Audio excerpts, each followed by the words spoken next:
Here we're going to consider a vent from a clothes dryer where air at 38 degrees C, and the reason we put the temperature there is that we need to look up air properties there, into the atmosphere. The vent is galvanized iron, and the reason we need that information is we need a roughness factor in order to solve our problem. It contains 6.2 meters of pipe, and what that means is that the length is 6.2 meters. We have 4 elbows. Each one of them has a loss coefficient equal to 1.5.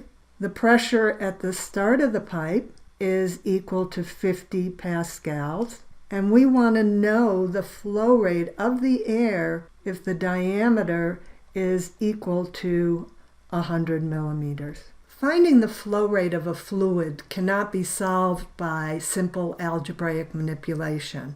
And so let's look at our governing equations to see why. And we'll start with the basic equation, the energy equation. We're going to simplify this by saying that the vent is horizontal. And what that means then is that Z1 is equal to Z2. We're also going to say that the diameter is constant. And so what that means is that V1 is equal to V2. And finally, it vents into the atmosphere. So that means that our P2 is equal to 0. So if we rearrange the equation, we can write it in terms of the velocity. Here our P1, as shown before, is equal to our 50 pascals.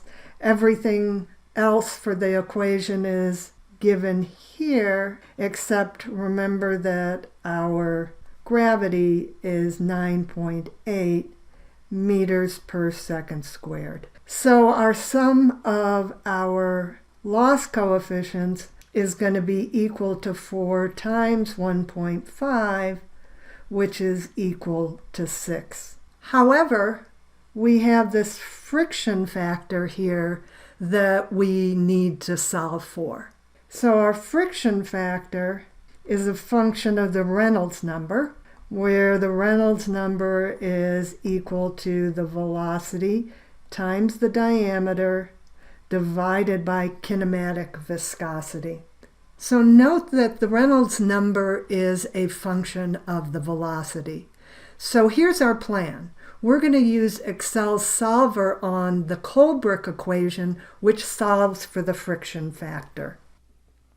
As you can see, this is a transcendental equation, and you're going to need some kind of root finding program to solve for F, something like Solver or Golsey or Wolfram Alpha. If we can put everything in terms of F, the friction factor, in this equation, we can guess an F and use Solver to solve for it. So our plan is to put velocity in terms of F, put Reynolds in terms of velocity, which is a function of F, put that Reynolds in the Colebrook equation, and solve for F. So let's put some numbers in. So using the numbers from the problem statement, we can solve for velocity in terms of F. So here we have the Colebrook equation that is only a function of the friction factor F. And so we take that equation, we go to Excel, we put it in Solver, and we are able to solve for the friction factor. So here we're going to guess a friction factor of 0.02 and put that in this equation. We want it to equal 0, but if you note, and again, here up here is where that equation is, we want it to be equal to 0, but with a friction factor of 0.02, it's equal to 1.26. So we need to use Solver so that that number is equal to 0. So we go up here, we go to Data, we go over to Solver, and what we want is to set this cell equal to a value of 0 by changing this cell right here. And when we do that, we come up with here a number that is virtually 0 with a friction factor of 0.029. So what do we do with this friction factor? Well, we put it back into our expression for velocity. So when we put 0.029 back into this expression for our friction factor, we're able to solve for our velocity, which is equal to 3.37 meters per second. But be careful, the problem statement asked for the flow rate.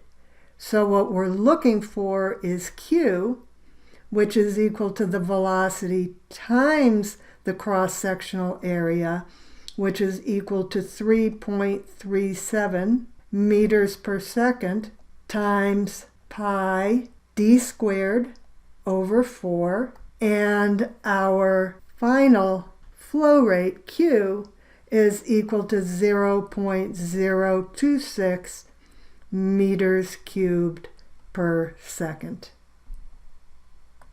Finally, if minor losses are not negligible, then the energy equation becomes this, where our K sub L is equal to the loss coefficient.